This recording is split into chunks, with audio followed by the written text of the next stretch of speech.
அன்றும் இன்றும் அப்படின்னு சொல்ற ஒரு விஷயம் இருக்கு தெரியுமா? அன்று அரசாங்க ஊழியர்கள் வேலை செய்தால் அதற்கு திமுக ஆதரவு அளிக்கும். அரசாங்க ஊழியர்கள் கண்டிப்பாக அவங்களுடைய வேலை நிறுத்தத்தில் ஈடுபட வேண்டும், அவங்க போராட வேண்டும் அப்படிலாம் சொன்னது யாருன்னு கேட்டால் இதே திமுக தான்.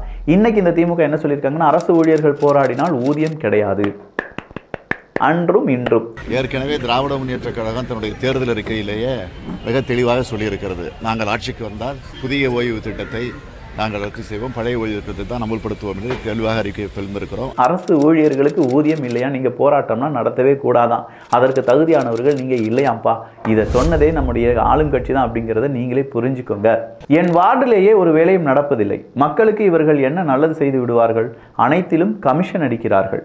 திமுக சேர்மன் அடுக்கடுக்காக புகார் தெரிவித்த திமுக கவுன்சிலர்.